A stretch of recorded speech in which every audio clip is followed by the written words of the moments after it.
ଯେଉଁ ଲୋକ ଉପରେ ମିଠା ମିଠା କଥା କହି ପଛରେ ଆପଣଙ୍କର କାମ ବିଗାଡ଼ୁଛି, ଶତ୍ରୁତା କରୁଛି, ସେହି ଲୋକ ଏଭଳି ମାଠିଆ ସଦୃଶ ଯାହାର ମୁହଁରେ ଅମୃତ ଏବଂ ଭିତରେ ବିଷ ଭରି ରହିଛି।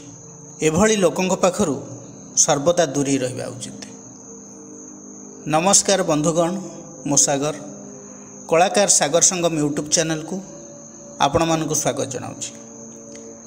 ଆଜିର ଆଲୋଚନା ମକର ରାଶିର ବ୍ୟକ୍ତିବିଶେଷମାନଙ୍କ ପାଇଁ 2025 ମସିହାର ଶେଷ 3 ମାସ ଅକ୍ଟୋବର, ନଭେମ୍ବର ଏବଂ ଡିସେମ୍ବର କିପରି ରହିବ, ଗ୍ରହମାନଙ୍କର ସ୍ଥିତି କିପରି ରହିଛି, ନବଗ୍ରହମାନେ କି ଫଳ ଦେବେ, ସବୁକିଛି ସ୍ୱାସ୍ଥ୍ୟ, ଶିକ୍ଷା, love relation, married life, finance, business, ସନ୍ତାନ ଏବଂ କ୍ୟାରିୟର ବିଷୟରେ ଡିଟେଲ୍ସରେ ଆଲୋଚନା କରିବା। ବନ୍ଧୁଗଣ, ଏହି ବିଚାର ଜନ୍ମ ରାଶି ଚନ୍ଦ୍ର ରାଶିକୁ ଆଧାର କରି କରାଯାଇଛି। ଯେଉଁମାନଙ୍କର ମକର ରାଶି ଏବଂ ମକର ଲଗ୍ନ, ସେମାନଙ୍କ ପାଇଁ ଏହି ଭିଡ଼ିଓ ଅଧିକ ଫଳପ୍ରଦ ହେବ ବୋଲି ଆମର ଆଶା ଓ ବିଶ୍ୱାସ। ସର୍ବପ୍ରଥମେ ଅକ୍ଟୋବର ମାସର ଗ୍ରହ ଗୋଚର ସ୍ଥିତି କିପରି ରହିଛି ଆସନ୍ତୁ ଜାଣିବା। ଆପଣଙ୍କର ରାଶିର 10ମ ଭାବରେ ମଙ୍ଗଳ ବୁଧ, ଅଷ୍ଟମରେ ଶୁକ୍ର କେତୁ, ଦ୍ୱିତୀୟରେ ରାହୁ, ତୃତୀୟରେ ଶନି, ଷଷ୍ଠ ଭାବରେ ବୃହସ୍ପତି ଏବଂ ନବମରେ ରବି ଅବସ୍ଥାନ କରିଛନ୍ତି। ସର୍ବପ୍ରଥମେ 10ମ ଭାବଠାରୁ ଆରମ୍ଭ କରିବା। 10ମ ଭାବରେ ମଙ୍ଗଳ ଏବଂ ବୁଧ। ବୁଧ ହେଉଛନ୍ତି ଷଷ୍ଠ ଏବଂ ଭାଗ୍ୟସ୍ଥାନର ଅଧିପତି। ମଙ୍ଗଳ ହେଉଛନ୍ତି ଏକାଦଶ ଏବଂ ଚତୁର୍ଥ ଭାବର ଅଧିପତି। ମଙ୍ଗଳ ବୁଧଙ୍କର ସଂଯୋଗ ହୋଇଛି ତୁଳା ରାଶିରେ। ତୁଳା ରାଶି 10ମ ଭାବ, କର୍ମର ଭାବ। ଏଠାରେ ଭାଗ୍ୟ ଏବଂ ଲାଭର ସଂଯୋଗ ହେଉଛି। ଚତୁର୍ଥ ଭାବରୁ ମଙ୍ଗଳ ସପ୍ତମ କେନ୍ଦ୍ରରେ ଅବସ୍ଥାନ କରିଛନ୍ତି। କାର୍ଯ୍ୟକ୍ଷେତ୍ରରେ ବହୁତ ଏକ୍ସପିରିଏନ୍ସ ଗେନ୍ କରିବେ। ପ୍ରମୋସନ୍, ସାଲାରୀ ଇନକ୍ରିମେଣ୍ଟ ହୋଇପାରେ। ମଙ୍ଗଳ ହେଲେ ପ୍ରପର୍ଟିର କାରକ ଗ୍ରହ। ମଙ୍ଗଳଙ୍କର ଦୃଷ୍ଟି ଚତୁର୍ଥ ଭାବକୁ ରହିଛି। ବୁଧ ଷଷ୍ଠପତି, ଚତୁର୍ଥାଧିପତି ଯୁକ୍ତ। ବୁଧ ହେଲେ ଅଦାଲତର କାରକ ଗ୍ରହ। ପ୍ରପର୍ଟିକୁ ନେଇ ଯଦି କିଛି ସମସ୍ୟା ଥିଲା, କୋର୍ଟ କଚେରୀ ଦୌଡ଼ିବାକୁ ପଡ଼ୁଥିଲା, ସେ ପ୍ରୋବ୍ଲେମ୍ ସଲ୍ଭ ହୋଇଯିବ।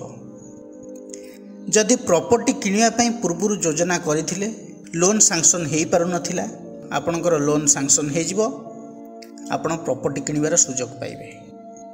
କାରଣ ବୁଧ ହେଲେ ଷଷ୍ଠାଧିପତି, ଋଣର କାରକ ଗ୍ରହ। ମଙ୍ଗଳଙ୍କ ସହିତ ରହି ପ୍ରପର୍ଟିର ଭାବକୁ ଦୃଷ୍ଟି ଦେଉଛନ୍ତି। ପ୍ରପର୍ଟି କିଣିପାରିବେ। ଯେଉଁମାନେ ରିଏଲ୍ ଇଷ୍ଟେଟ୍ରେ ବିଜନେସ୍ କରୁଛନ୍ତି, ସେମାନେ ଲାଭବାନ ହେବେ। କୌଣସି କନଷ୍ଟ୍ରକ୍ସନ୍ କାମ ମଧ୍ୟ ଆପଣ ଆରମ୍ଭ କରିପାରନ୍ତି। ଏ ଯେଉଁ ମଙ୍ଗଳ ବୁଧଙ୍କର ସଂଯୋଗ 10ମ ଭାବରେ, କାର୍ଯ୍ୟକ୍ଷେତ୍ରରେ ହେଉ କିମ୍ବା ପର୍ସନାଲ ଲାଇଫ୍ରେ ହେଉ, ବ୍ୟଙ୍ଗାତ୍ମକ ଆଚରଣରୁ ନିବୃତ୍ତ ରହିବା ଉଚିତ। ଯେଉଁମାନେ ଇଞ୍ଜିନିୟରିଂ ଲାଇନ୍ରେ ଅଛନ୍ତି, ଏଗ୍ରିକଲଚର ଡିପାର୍ଟମେଣ୍ଟରେ ଅଛନ୍ତି, ସେମାନଙ୍କ ପାଇଁ ସମୟ ବହୁତ ଭଲ ରହିଛି। ଅକ୍ଟୋବର ମଧ୍ୟଭାଗ ପର୍ଯ୍ୟନ୍ତ ମଙ୍ଗଳ ଏବଂ ବୁଧଙ୍କୁ ବୃହସ୍ପତିଙ୍କର ଦୃଷ୍ଟି ରହିବା ଫଳରେ କର୍ମରେ ଦକ୍ଷତା ବୃଦ୍ଧି ପାଇବ। ଟେକ୍ନିକାଲ ନଲେଜ ଗେନ୍ କରିବେ, ଯେହେତୁ ରାହୁଙ୍କର ଦୃଷ୍ଟି ମଧ୍ୟ 10ମ ଭାବକୁ ରହିଛି। ତାପରେ ଶୁକ୍ର ଅକ୍ଟୋବର 8 ତାରିଖରେ କନ୍ୟାରେ ଅବସ୍ଥାନ କରିବେ, ନୀଚ ରହିବେ।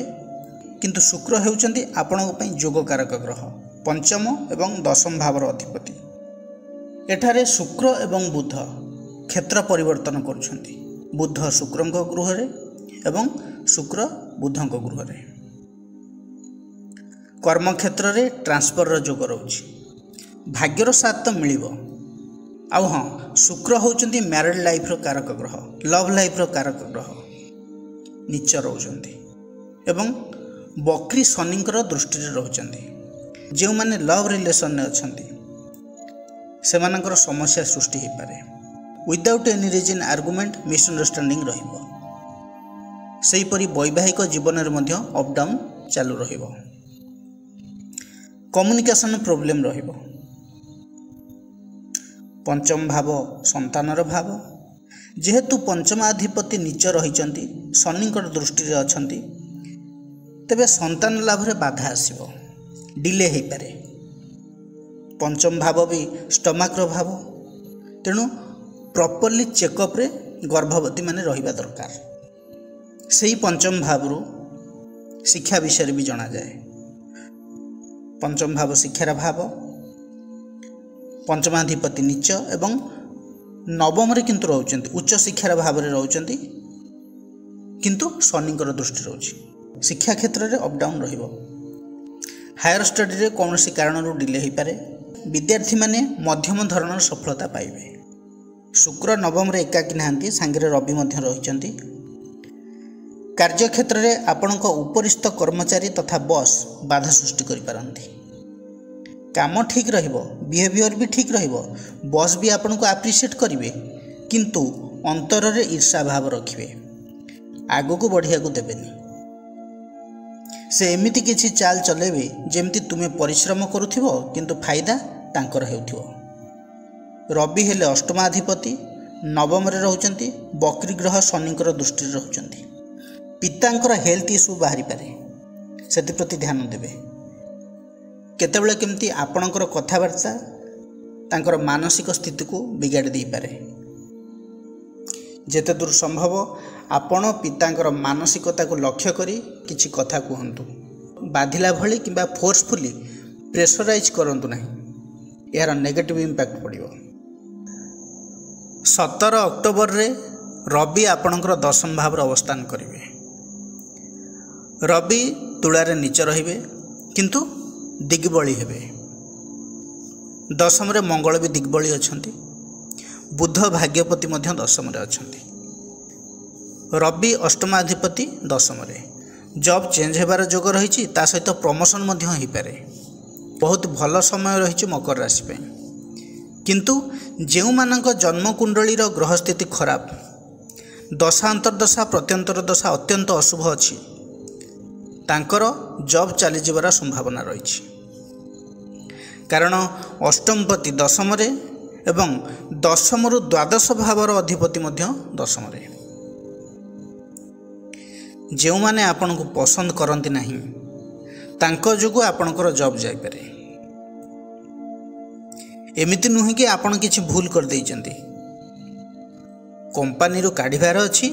जदि आपनकर उपरिस्थ कर्मचारी आपण को पसंद करती नहीं, आउ तांकु दायित्व दिया जाइछि कंपनी रो काहाकु बाहर करिया पई, तेबे फास्ट नंबर आपनकर ही आसीबो। दशम रे रवि मंगल एवं बुधंकर संयोग। कर्मक्षेत्र रे निश्चित भाव में नियुक्ति मिलिबो। किछि भी कर्म आपण करिवे, खाली हाथ रे बसिबे नाही। गवर्नमेंट सेक्टर हेउ कि प्राइवेट सेक्टर, जॉब तो निश्चित हो जिवो। तापरे बृहस्पति अक्टोबर 19 तारिख रे कर्कट राशि अवस्थान करिवे। बृहस्पति उच्चस्थ रहिबे। जन्म राशि ठारू सप्तम रे अवस्थान करछंती। सबुठार भल 2-3टा जिनस उपर रहिछि। बिजनेस रे डेवलपमेंट, जदि बिजनेस रे ऑब्स्टैकल आसुथिला, स्टार्ट हो पारु नथिला, बिजनेस ठीक ठाक चलिबो। विवाह हो पारु नथिला, बारंबार भांगी जाउथिला, मनरू पोछि देइथिले जे आउ बोधे हो पारिबो नाही बागर। लास्ट मोमेंट रे प्रपोजल आसीबो, मनोनीत हो जिवो, आउ मैरिज भी हो जिवो। बृहस्पतिंकर दृष्टि लग्न को रहिबा फल रे व्यक्तित्वर विकास हेबो। पॉजिटिव माइंडसेट रे आपण आगु को बढ़िबे। सोसाइटी रे मान सम्मान वृद्धि पाइबो। आपण अन्य मानकर दृष्टि आकर्षण करिवे। धार्मिक चिंताधारा सृष्टि हेबो। बृहस्पति दशम भाव रे रहिबा जोगु नूतन कर्म नियुक्ति सहित प्रमोशन रो जोग रहिछि। बृहस्पतिंकर पंचम दृष्टि एकादश भाव को रहिबो। एकादश भाव इच्छा पूरणर भाव। आपणकर पूर्व योजना को सफल करिबो। कौनसी सूत्ररु आपन को अर्थ लाभर जोग रही। बृहस्पतिंकर नवम दृष्टि तृतीय भाव को रहिबो, पराक्रम भाव को। प्रॉब्लम को सॉल्व करिवार कॉन्फिडेंस आपन भीतर बढ़िबो। तृतीय रे मध्य शनि अछंती। हार्डवर्क करिवे, एनर्जेटिक रहिबे, निज भितर बहुत किछि परिवर्तन आनिबे। जो माने ट्रैवलिंग रिलेटेड वर्क करछंती, मार्केटिंग लाइन रे अछंती, ऑनलाइन डिजिटल प्लेटफॉर्म रे काम करछंती, सोशल मीडिया रे काम करछंती, से माने सफलता पाइबे। तृतीयाधिपति बृहस्पति तृतीय को देखुचंती एवं सेठारे शनि मध्य अछंती। सोशल नेटवर्किंग भल रहिबो। भाई भौणी तथा पड़ोशी मानक सहित संपर्क रे किछटा सुधार आसीबो। अक्टोबर 23 तारिख रे बुध बिछा राशि अवस्थान करिवे एकादश भाव रे। बुध हेउचंती नवम भाव एवं षष्ठ भावर अधिपति। आर्थिक लाभ, अटकी रहितबा टंका मिलिबो, पेंडिंग काम कंप्लीट हे जिवो। जदि लोन नेबाकू चाहुचती तेबे लोन भी मिल जिवो। एवं एकादश रे रही पंचम भाव को दृष्टि देवा फल रे स्टूडेंट्स मानक पई मध्य समय अनुकूल रहिबो। बुध हेले वाणिज्य कारक ग्रह। एकादश रे जो माने व्यवसायी तांको मन रे नुआ नुआ आइडिया आसीबो। एवं बृहस्पतिंकर दृष्टि मध्य बुधंक उपरे रहुछि। ज्ञान, विद्या, धन लाभ, मान, भाग्य सबुथरे वृद्धि मिलिबो। आइडियार सठिक इम्प्लीमेंटेशन हेबो। आपण आगु बढ़िबे। इनकम रे ग्रोथ मध्य हेबो। लीगल केस सॉल्व हो जिवो। शत्रु माने डाउन रहिबे। जदि आपण धार करेज रे बुडी जाइथिले धीरे धीरे सुझी पारिबे। एवं न्यू बिजनेस स्टार्ट पई हेउ किबा पर्सनल कोनोसी काम पई आपण लोन मध्य नै पारिबे। तापर अक्टोबर 28 रे मंगल बिछा राशि अवस्थान करिवे एकादश भाव रे। एकादशपति एकादश रे सुगृही रहिबे। मंगल एठारे बहुत बलशाली रहिबे। धनपति बृहस्पतिंकर दृष्टि मध्य मंगलंक उपरे रहुछि। भाग्यपति बुधंक सहित मंगलंकर संयोग। मंगल हेले प्रॉपर्टी रो कारक ग्रह। भूमि लाभर जोग सृष्टि करुछि। न्यू प्लॉट आपण किनि पारंती। जदि प्रॉपर्टी मैटर को नहीं किछि डॉक्यूमेंटेशन काम बाकी रहि जाइथिला, हेई पारु नथिला, कागज पत्र रे किछि त्रुटि रहुथिला, नक्शा रे किछि त्रुटि रहिथिला, से प्रॉब्लम सॉल्व हो जिवो। किबा जमी पट्टा रे नाम रे किछि त्रुटि रहिथिला, पावर ऑफ अटर्नी बनेवार थिला, जहाँ भी किछि डॉक्यूमेंटेशन काम थिला, कागज पत्र काम बाकी रहि जाइथिला, से काम कंप्लीट हो जिवो। मंगल हेले चतुर्थ एवं एकादश भावर अधिपति।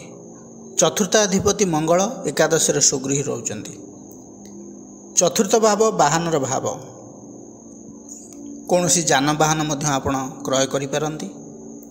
ता सहित कृषि कार्य पई आधुनिक जंत्रपाति किछि परचेज करि पारंती।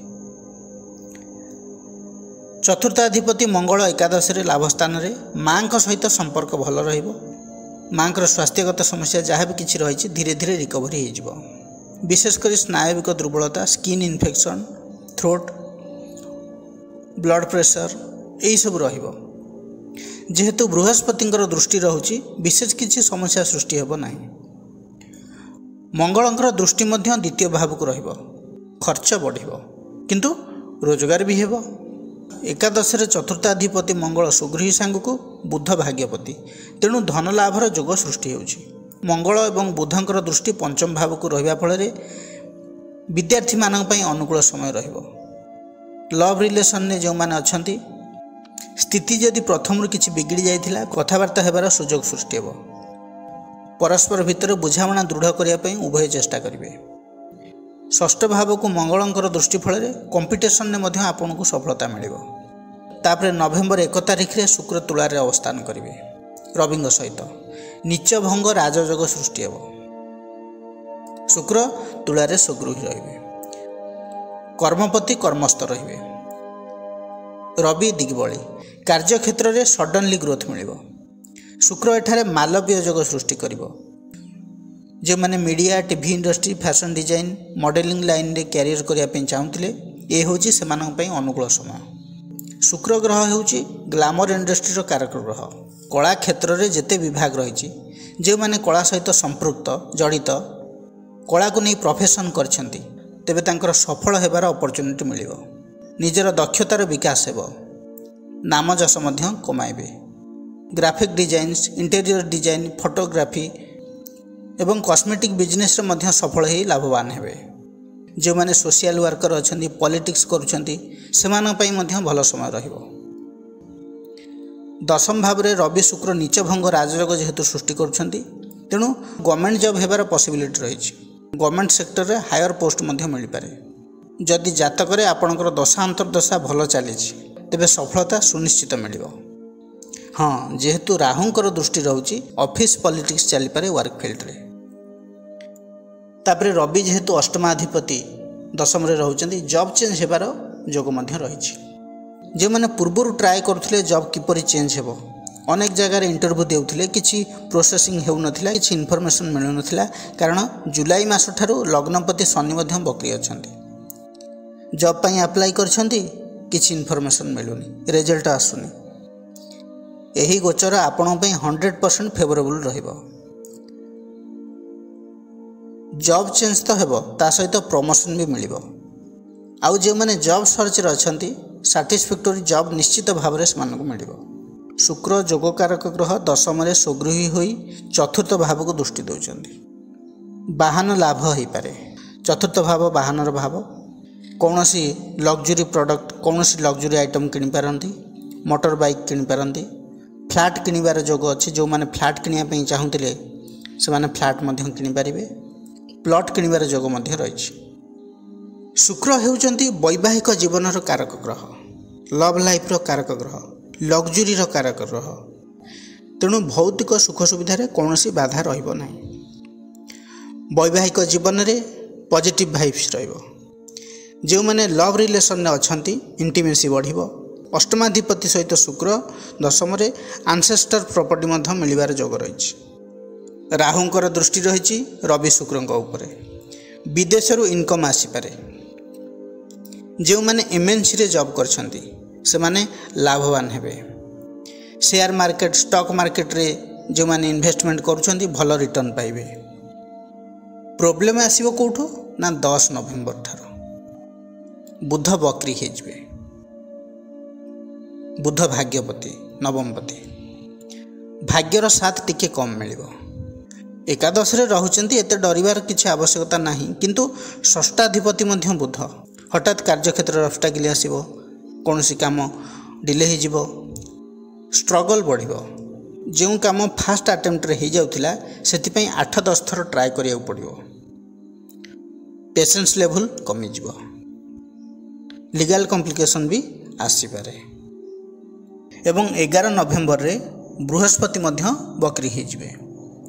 शनि तो ऑलरेडी बकरी अछंती 28 नवेम्बर पर्यंत। बुध 29 नवेम्बर पर्यंत बकरी रहिबे। तीनिटी ग्रह बकरी बृहस्पति बुध एवं शनि।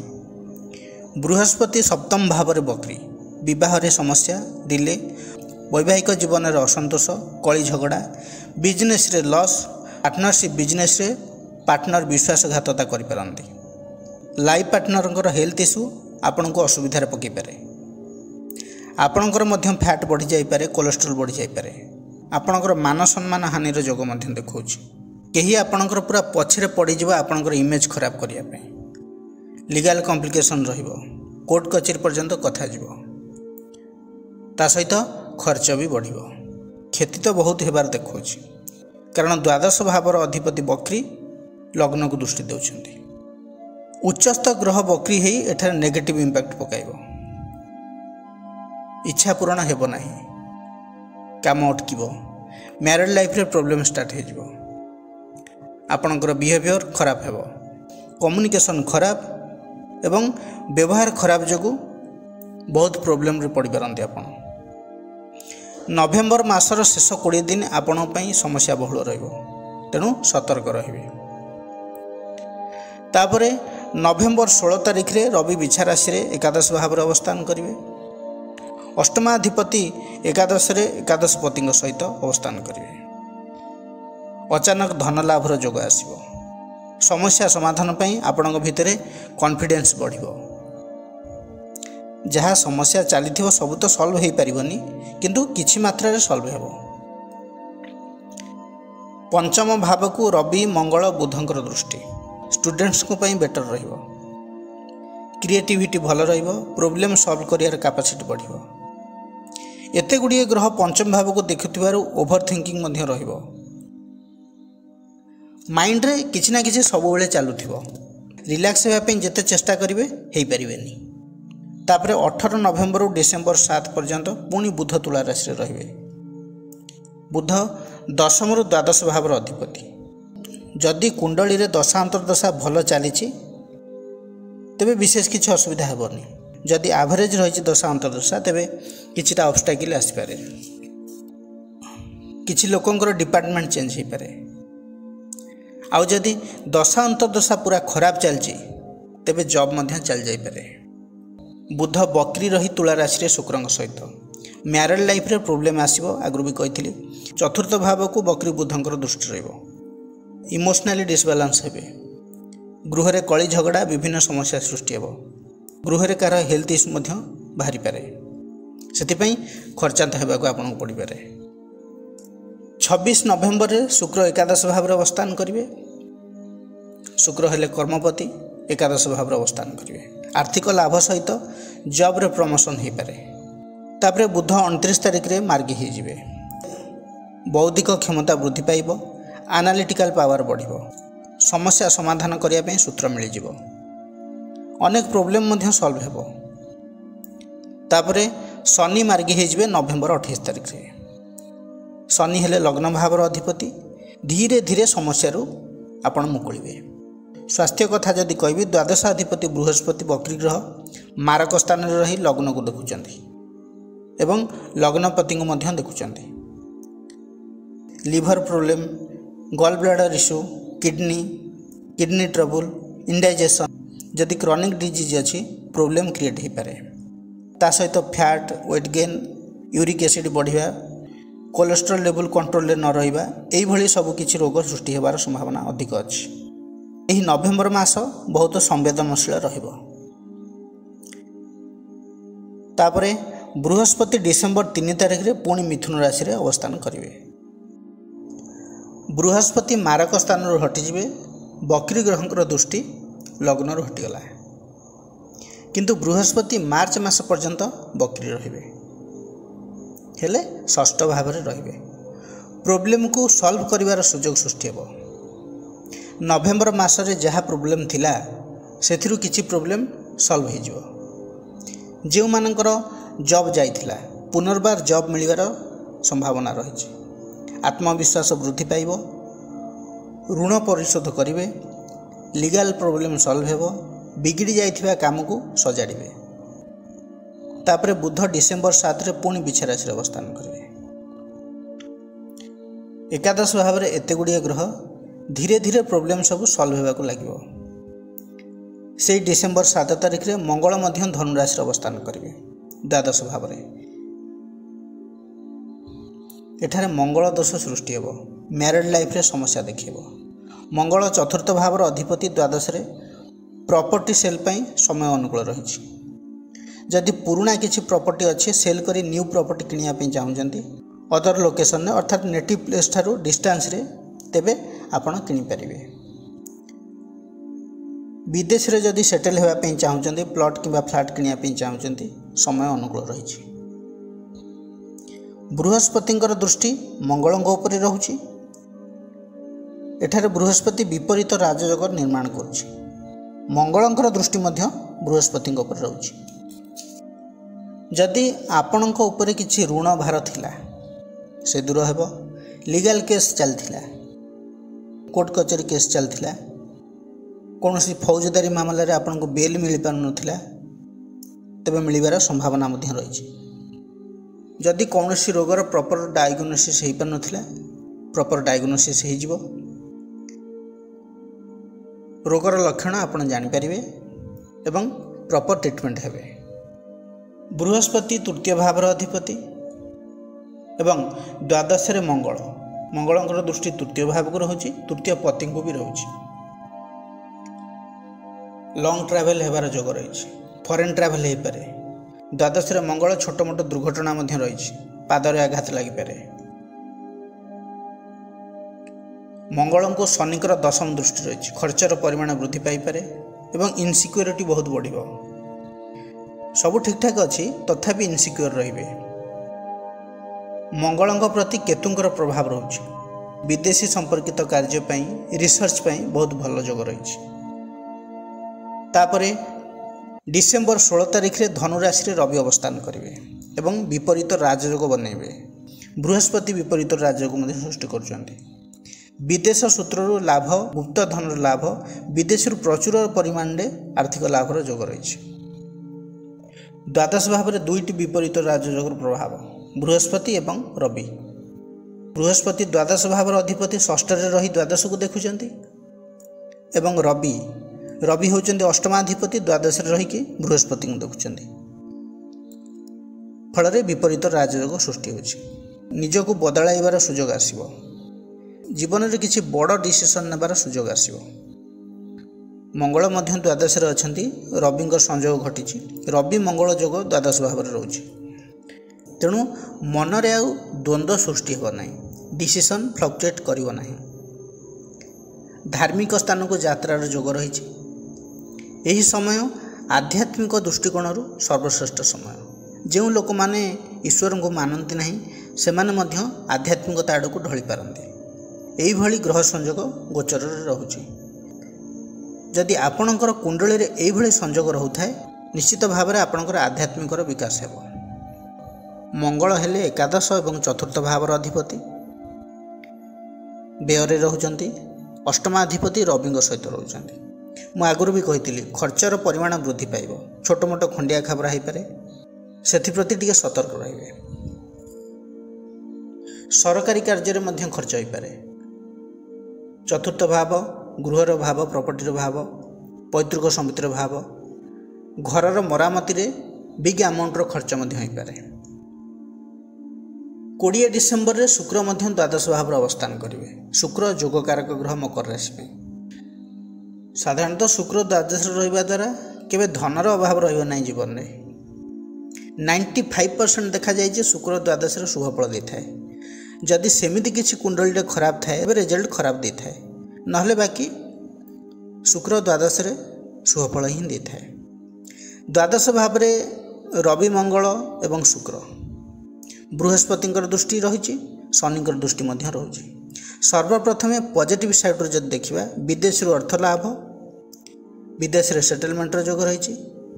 शुक्र जेहेतु पंचम भावर अधिपति, विदेश रे हायर स्टडी करिवार अपॉर्चुनिटी आसियो। अष्टमाधिपति रवि द्वादश पैतृक संपत्ति तथा गुप्त धनर लाभ जोग रही। द्वादश एते गुड़िए ग्रह जीवन में बिग चेंज नहीं कि आसुची। हेल्थ कथा जदि कहबी, जो मानकर किसी रोग एमती थिला प्रॉपर डायग्नोसिस हो पार नथिला, तेबे से प्रॉब्लम मध्य सॉल्व हो। जदि नेगेटिव साइड कहबी, तेबे द्वादश एते गुड़िए ग्रह खर्चर परिमाण वृद्धि पाइब। मेजर हेल्थ इश्यू पई बिग अमाउंटर खर्च मध्य हो जाई पारे। तापरे बुध 29 डिसेम्बर में द्वादश भाव को आसछन्ति। द्वादश भाव में अष्टमाधिपति रवि, षष्ठाधिपति बुध, द्वादशाधिपति बृहस्पति वक्री रही षष्ठ भाव में रोचंती एवं दृष्टि दौरान द्वादश भाव को। टंका आसीबो, खर्च हेबो, बाकी सब ठीक अच्छी, किंतु 6, 8, 12 इनवॉल्वमेंट जो मेजर हेल्थ इश्यू देखौछि। Sudden disease, sudden losses. मंगलंकर प्रभाव जेहेतु रोचे, सीवियर एक्सीडेंटल इश्यू रोचे, हार्ट इंजुरी मध्य देखौछि एवं सर्जरी संभावना जोग रोचे। वर्षर शेष भाग में मेडिकल द्वारा आपन को माड़िया को पड़ पारे। ओवरऑल जदि कहबी अक्टोबर मास भल रही, नवेम्बर खराब, डिसेम्बर शेष भाग शारीरिक असुस्थता अधिक देखौछि। प्रतिकार कौन करेंगे? दक्षिणाकाली उपासना करंतु, शनि चालीसा पाठ करंतु, प्रत्येक मंगलवार दिन हनुमान चालीसार पाठ करंतु। मंगलंकर बीज मंत्र ओं क्रां क्रीं क्रौं स भौमाय नमः दैनिक 108 थर जप करंतु।